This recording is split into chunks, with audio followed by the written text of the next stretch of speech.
मुसलमान महिला है, क्योंकि आप मुसलमान भी हैं और महिला भी हैं।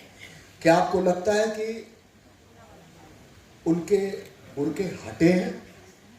क्या 3 तलाक के मसले कम हो गए हैं, या अब उन महिलाओं को आज़ादी है कि वो रह सके जैसे शाजिया रहती है? क्या वो शिल्पा की तरह रह सकती है? बहुत ज़रूरी सवाल आपने पूछा और शायद मेरा सार्वजनिक जीवन में आने का मकसद ही यही है। कानपुर में चमनगंज इलाके में पली बड़ी हूँ मैं। मेरे पिताजी मौलाना रहे हैं। मेरी माँ ने, मेरी खालाओं ने हमेशा बुर्का पहना है। क्योंकि मैंने बुर्के के खिलाफ आवाज़ उठाई, हमारे और हमारे घर वालों को बहुत कुछ सुनना पड़ा और मेरे लिए लड़ाई बहुत ही ज़रूरी और शिद्दत की है। मैं बिल्कुल यकीन नहीं करती कि बुर्का एक चॉइस की बात है।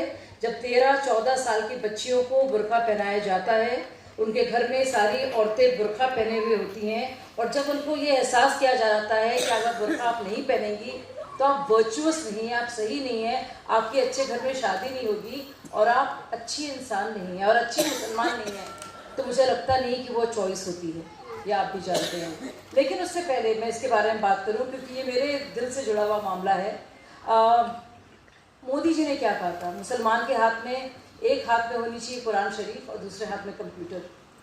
ये जो पार्टियां हैं जिनका हम लोग अभी जिक्र कर रहे थे, जो अपने को सेक्युलर कहती हैं, वो क्या चाहती हैं कि एक हाथ में हो कट्टा और एक हाथ में हो पत्थर। किस तरह का मुस्तकबिल मुसलमान अपने बारे में देखते हैं? बार बार कहा जाता है कि ये हमारी सरकार जो है मुसलमान विरोधी है। मुझे लगता है अगर मुसलमानों का सबसे ज़्यादा अपमान किया है किसी पार्टी ने और उनको वोट बैंक की तरह, एक फॉडर की तरह, चारे की तरह, सियासी चारे की तरह इस्तेमाल किया है, तो इन सारी सियासी पार्टियों ने किया है। सबसे ज़्यादा नुकसान अगर मुसलमानों का हुआ है तो वो हुआ है इन सारी सेक्युलर पार्टीज के दौरान। और अगर आप सोशो इकोनॉमिक इंडिसीज और आंकड़े देखेंगे, रघुनाथ मिश्रा रिपोर्ट में आप ये पाएंगे और सच्चा रिपोर्ट में आप यही पाएंगे। अब देखिए, अब आप बता दीजिए, आज के दौर में कोई बता सकता है कि किसी भी तरह से कोई पक्षपात हुआ है?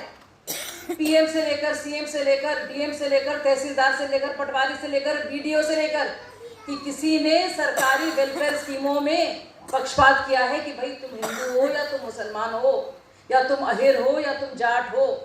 हुआ है? नहीं हुआ है। और यही सबसे बड़ी ताकत है सरकार की और इस देश की और हर एक भारतीय की, कि यही इसका मतलब है राम राज्य। मेरे लिए यही सुशासन और यही सेवा और यही गरीब कल्याण है राम राज्य। और सुनिए, और महिलाओं का सम्मान अगर कोई पार्टी करती है, अगर सोचिए, पूछा था शाजिया अलमिया मुसलमान है, सुन्नी घर से हैं, मौलाना आपके पिता हैं, आप कैसे भारतीय जनता पार्टी में जा सकती हैं? रोजाना सुनने को मिलता है, आप लोगों ने डिबेट्स में देखा होगा। अब सोचिए मैं ऐसी पार्टी के साथ जाऊं जो मुझे बुर्का पहनने पे मजबूर करे, या इस तरह के समाज में रहूं जहाँ पे कभी भी औरतों को ट्रिपल तलाक के डर से निकाला जा सकता है, जो मैं डर के साए में रहूं कि मैं अपनी मुसलमान बहनों के लिए काम करूं। वो सिर्फ भारतीय जनता पार्टी है जिसने पूरी जोर से माइनॉरिटी में भी माइनॉरिटी, यानी अल्पसंख्यक में भी अल्पसंख्यक जो होते हैं, उनका साथ दिया है।